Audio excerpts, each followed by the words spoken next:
नमस्कार, ऐसे न्यूज की डेली बुलेटिन में आपका स्वागत है और शुरुआत करते हैं देश दुनिया की खास खबरों के साथ। केरल विमान हादसे के रेस्क्यू में शामिल कैबिनेट के 22 अधिकारियों को हुआ कोरोना, जिसके बाद सीएम पिनाराई विजयन और 8 मंत्री हुए क्वारंटाइन। हालांकि सीएम की कोरोना रिपोर्ट आई negative. Home minister Amit Shah की कोविड-19 रिपोर्ट आई नेगेटिव। हालांकि गृह मंत्री पूर्ण रूप से स्वस्थ होने तक रहेंगे अपने घर में आइसोलेट।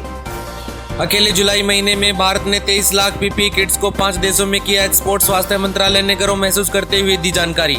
कोरोना संकट से लड़ने के लिए कर्नाटक में 2000 पोस्ट ग्रेजुएशन मेडिकल स्टूडेंट्स कोविड-19 ड्यूटी करने के लिए होंगे हाजिर। कर्नाटक में बढ़ते कोरोना के प्रकोप को देखते हुए मेडिकल एजुकेशन मिनिस्टर के सुधाकर ने छात्रों की इंटर्नशिप कोविड-19 ड्यूटी में करवाने का लिया फैसला।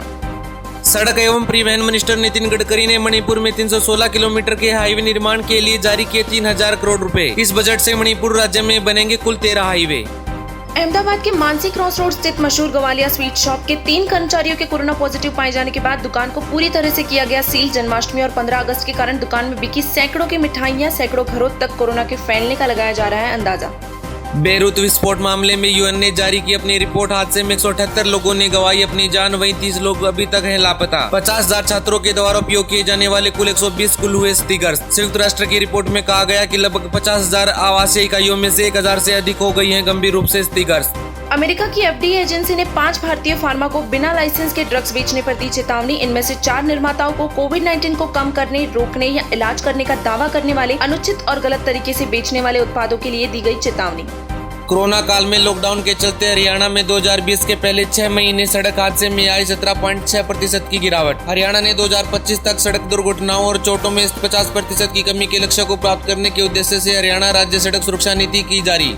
कोरोना काल में मुंबई की बीएमसी स्कूलों में 3 में से 1 छात्र ऑनलाइन कक्षाओं में भाग लेने के लिए सक्षम नहीं। अपने स्कूलों में पंजीकृत 2,46,624 छात्रों में से 81,603 ऑनलाइन कक्षाओं में भाग नहीं ले रहे हैं। इनमें से 52 प्रवासी श्रमिकों के बच्चे हैं जो गाँव में वापस लौट आए हैं।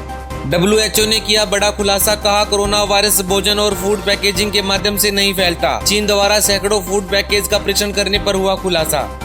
मिजोरम सरकार ने राज्य में सोशल गैदरिंग के लिए जारी की नई गाइडलाइंस। अब राज्य में शादी समारोह, अंतिम संस्कार, स्मारक पत्थर निर्माण कार्यक्रम, वर्षगांठ समारोह और किसी भी अन्य संबंधित कार्यों जैसे समारोह में 50 से अधिक लोगों की उपस्थिति होने का नहीं होगी अनुमति। वहीं मेघालय सरकार ने राज्य में कई महीनों बाद जिम और योगा सेंटर को फिर से खोलने का लिया निर्णय। अनलॉक 3.0 के चलते देश में कई जगह खुल रहे हैं जिम और फिटनेस क्लब।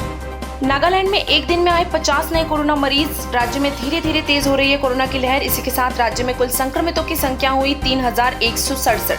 देश को रोजाना कोरोना वायरस का हाल बताने वाले स्वास्थ्य मंत्रालय के संयुक्त सचिव लव अग्रवाल निकले कोरोना पॉजिटिव। अधिकारी ने ट्वीट कर अपने होम आइसोलेशन की दी जानकारी।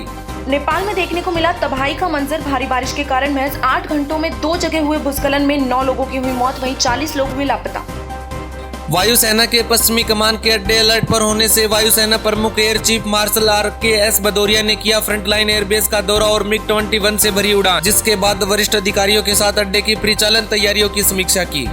स्वतंत्रता दिवस के लिए बहुस्तरीय की गई लाल किले की सुरक्षा व्यवस्था। 4000 सुरक्षा कर्मी रहे तैनात। कोरोना वायरस के प्रकोप के बीच 74वें स्वतंत्रता दिवस समारोह के लिए व्यवस्था की सुरक्षा के लिए 300 से ज्यादा कैमरे भी लगाए गए।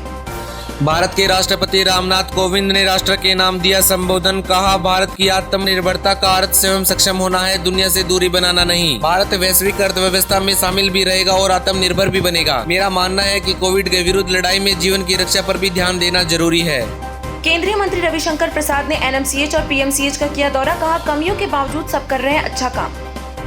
राजस्थान की राजधानी जयपुर में बारिश बनी आफत। महज 10 घंटे में गिरी रिकॉर्ड 10.7 इंच बरसात। इसी दौरान 4 लोगों की हुई मौत और 2 लोग हुए लापता। वहीं बाजारों और कॉलोनियों में घुसा पानी और ढहे कई मकान। दुनिया में हर दिन सबसे ज्यादा मरीज भारत में ही मिल रहे हैं। देश में शुरुआती 1 लाख मामले मिलने में लगे थे 110 दिन, तो वहीं 24 लाख तक आंकड़ा पहुँचने में लगे महज 88 दिन। आज 15 अगस्त के मौके पर लोगों ने ट्विटर पर ट्रेंड करके बताया कि हमें दहेज कुप्रथा से मिली आजादी। लाखों ट्वीट्स करके लोगों ने कहा कि संत रामपाल जी ही देश दुनिया से सभी कुप्रथाओं और बुराइयों को बंद करवा सकते हैं। संत रामपाल जी के विचारों से प्रभावित होकर आज देश में लाखों दहेज मुक्त विवाह हो चुके हैं। और आज का सवाल, आज देश 74वां स्वतंत्रता दिवस मना रहा है। स्वतंत्रता के 74 वर्ष बाद भी क्या हम आजाद हुए? क्या हम रूढ़िवादी सोच और कुप्रथाओं से आजाद हो पाए हैं? अपना जवाब कमेंट करके जरूर बताएं।